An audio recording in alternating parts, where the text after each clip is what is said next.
Hello students, आज हम करेंगे कंप्यूटर कम्युनिकेशन।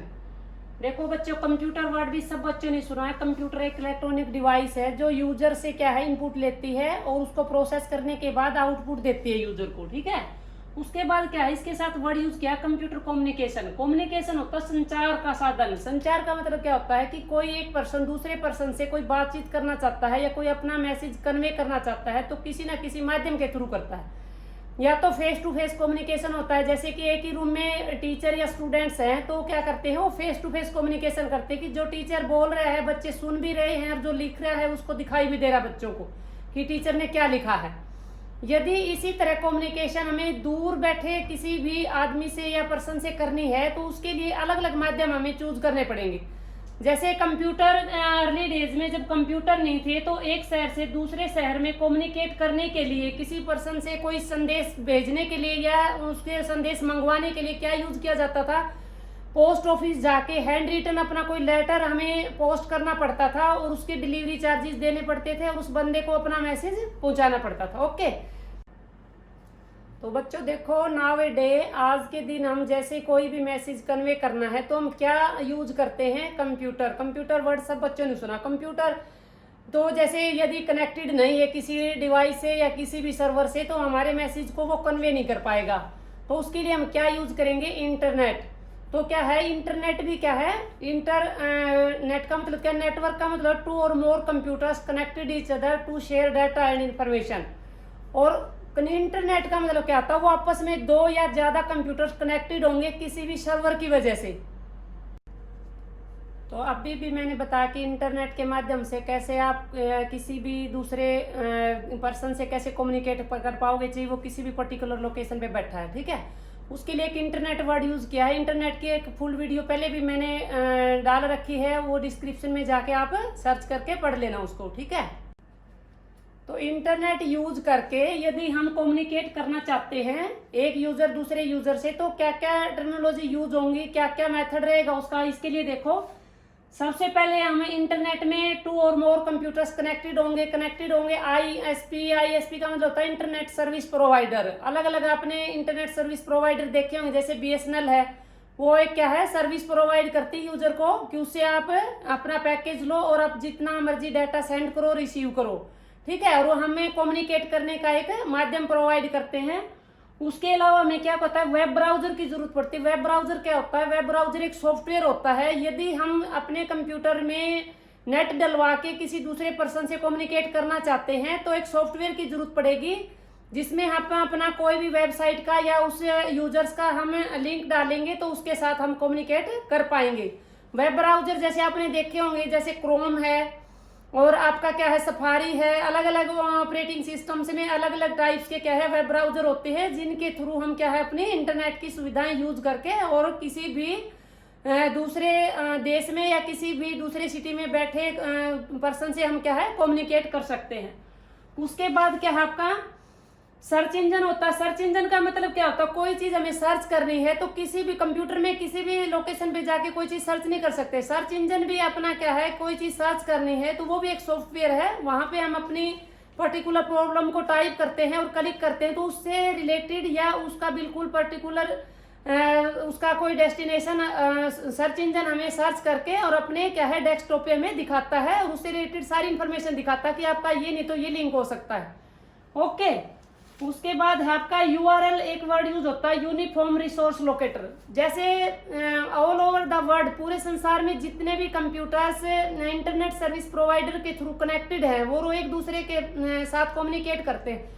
तो जितने भी कंप्यूटर कनेक्टेड हैं उनका सबका अपना एक आईपी एड्रेस होता है। आईपी एड्रेस का मतलब होता है इंटरनेट प्रोटोकॉल यूज करने के लिए जैसे अपने हर बंदे का हर इंसान का अपना एक आई कार्ड होता है, जैसे आधार कार्ड है, इसी तरह हर कंप्यूटर जो इंटरनेट सर्विस प्रोवाइडर से जुड़े हुए हैं, जो कम्युनिकेशन में काम कर रहे हैं, उन सब का एक अपना आईपी एड्रेस होता है। वो यूनिक होता है, वो मतलब किसी के साथ मैच नहीं खाता और उसी से पता चलता है यूनिफॉर्म रिसोर्स लोकेटर की वो जो पर्टिकुलर कंप्यूटर जो हमसे कम्युनिकेट करना चाहता है वो किस देश में लोकेटेड है और किस शहर में लोकेटेड है और इसका आईपी एड्रेस क्या है।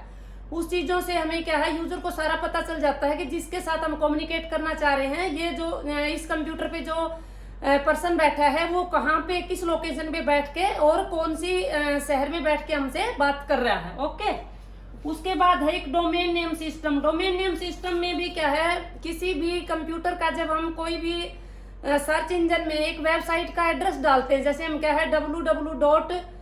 जैसे कोई भी पर्टिकुलर ऑर्गेनाइजेशन का नाम लिखा है आपने, जैसे KUK.AC.in, तो उसमें क्या है डोमेन नेम क्या बताता है, डोमेन नेम ये बताता है कि जो भी वेबसाइट है या जो भी कोई ऑर्गेनाइजेशन है वो कहाँ पर सिचुएटेड है, वो किस देश से संबंधित है। वो AC.in से क्या पता चल रहा है कि जो भी संस्था है आपकी वो इंडिया में सिचुएटेड है, और वो .AC.UK लगा देंगे तो इसका मतलब वो यूनाइटेड किंगडम में है, USA लगाएंगे तो वो इसका मतलब क्या है, उस कंप्यूटर की या उस ऑर्गेनाइजेशन की आपको पर्टिकुलर लोकेशन बताएगा कि यूनिफॉर्म रिसोर्स लोकेटर को देखते हुए वो डोमेन में से स्पेसिफाई करेगा कि ये जो इसका जो लोकेशन है वो कौन से देश में सिचुएटेड है। ओके, उसके बाद क्या है, अपने कम्युनिकेशन में और क्या यूज कर सकते हैं, जैसे हम क्या है ईमेल के थ्रू मैसेज भेजते हैं। पहले क्या होता था कि जो हैंड रिटन लेटर होता था वो हम सेंड करते थे, डिस्पैच करते थे, 10-5 दिन के बाद क्या है वो मैसेज पहुंचता था।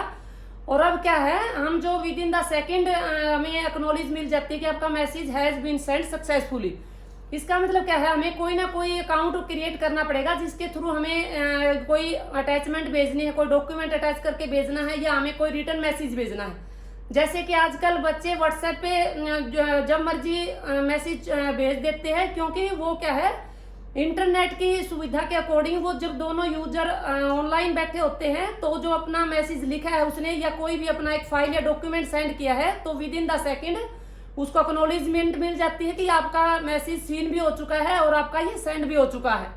ओके, उसके लिए क्या होता है, ईमेल क्रिएट करने के लिए अलग साइट्स होती हैं, अलग अलग अपनी जैसे जीमेल है, याहू है, उस पे क्या है अपना एक मेल अकाउंट क्रिएट करना होता है। मेल अकाउंट क्रिएट करने के लिए जैसे आप किसी भी चीज के लिए फॉर्म भरते हैं, बच्चा किसी चीज में एडमिशन लेता है, उसमें यूजर की हर रिक्वायरमेंट मांगी जाती है कि आपका नाम बताओ, एज बताओ, फादर्स नेम, आपका एड्रेस, वो सारी चीजें ईमेल अकाउंट क्रिएट करने के लिए वो सारी चीजें हमसे लेगा। फिर अपने एक फोन नंबर से उसको वेरीफाई करवाएगा कि आप सही हो या गलत हो, क्या आप ये वाला फोन यूज करते हो। उससे क्या है अपनी जो मेल आईडी बनेगी, मेल आईडी का मतलब उस एक आईडी बन जाएगी आपकी उस फोन के थ्रू कि आप किसी भी शहर में या किसी भी देश में यदि मैसेज कन्वे करना चाहते हो तो आपकी एक वो आईडी प्रूफ हो जाएगा कि हाँ ये इस मेल आईडी का ये यूजर है और इसने इस फोन से इसको वेरीफाई कर रखा है। और मेल आईडी में क्या करते हैं कि जैसे मैसेज अब हम हैंड रिटन लेटर लिखेंगे तो एक लेटर लिखा है वो हम एक ही किसी पर्सन को दे सकते हैं, दूसरे के लिए हमें दूसरा लेटर टाइप करना पड़ेगा। तो फोन में क्या है या फिर इंटरनेट में क्या सुविधा है कि एक आपने लेटर टाइप किया वो कितने भी मतलब जितने भी यूजर हैं आप जैसे 100 को भेज सकते हो, लाखों बंदों को एक ही लेटर को आप भेज सकते हो। उसका भी अपना एक माध्यम होता है, जैसे अपने रेसिपिएंट का एड्रेस डाला उसके साथ अपने सीसी लिख दिया। कार्बन कॉपी का मतलब क्या होता था कि एक कॉपी लिखी उसके नीचे एक कॉपी कार्बन लगा के नीचे एक और कॉपी तैयार हो जाती है। उसी तरह कंप्यूटर भी क्या करता है, सीसी वर्ड यूज करता है। ईमेल एड्रेस जब लिखते हैं कि एक यूजर का हमने यूज किया मेल आईडी, उस पर चला जाएगा डाटा, सीसी लगा तो नेक्स्ट के पास भी चला जाएगा। और बीसीसी का मतलब होता है ब्लाइंड कार्बन कॉपी, उसमें आप हजारों या लाखों यूजर्स की मेल आईडी डाल दोगे तो वो जो एक लेटर आपने टाइप किया था वो सभी के साथ साइमल्टेनियसली फॉरवर्ड हो जाएगा और वो सभी मतलब एक साथ में उसको एक्सेस करके देख सकते हैं। ये सारे क्या है आपके कंप्यूटर कम्युनिकेशन के टर्मिनोलॉजी है जिसको हम यूज कर रहे हैं। जैसे आप व्हाट्सएप यूज करते हो या फिर आप कोई भी मतलब कंप्यूटर से रिलेटेड डाटा सेंड करने के जितने भी माध्यम हो सारे कम्युनिकेशन कंप्यूटर कम्युनिकेशन में आएंगे, जिसमें हमारा जो मैसेज है वो सेंड और receive with in the second होता है और हमें एक्नॉलेजमेंट में मिलती है। जैसे यदि हम किसी पोस्ट के थ्रू हम यदि कोई मैसेज कन्वे करना चाहते हैं तो हमें एक्नॉलेजमेंट नहीं मिलती कि आपका लेटर आपको रिसीव हुआ या नहीं हुआ, वो अगले को मिल जाता है तो वो कुछ दिन के बाद रिप्लाई करता, वो भी लेटर के थ्रू कि मुझे ये आपका मैसेज मिला था। इसके अलावा हमें पता नहीं चलता। और कंप्यूटर कम्युनिकेशन में क्या होता है कि जब भी हम किसी पर्सन से कम्युनिकेट करना चाहते हैं तो ऑल ओवर वर्ल्ड में कहीं भी बैठा है उसका आपको रिजल्ट या आपको acknowledgement within the second मिल जाएगी कि आपका मैसेज कन्वे हुआ या नहीं हुआ। ओके, तो आज के लिए इतना ही काफी है। कंप्यूटर कम्युनिकेशन वाली यूनिट कंप्लीट हो गई है बच्चों। इसमें जो भी कंप्यूटर कम्युनिकेशन में जो जो वर्ड यूज हुआ है, जो जो इंटरनेट की सर्विसेज यूज हुई हैं, वो सारी आप वीडियो में अच्छे से सुन लेना, समझ लेना। यदि समझ ना आए तो आप कमेंट में एक्नॉलेज कर देना। Okay, thank you, have a nice day.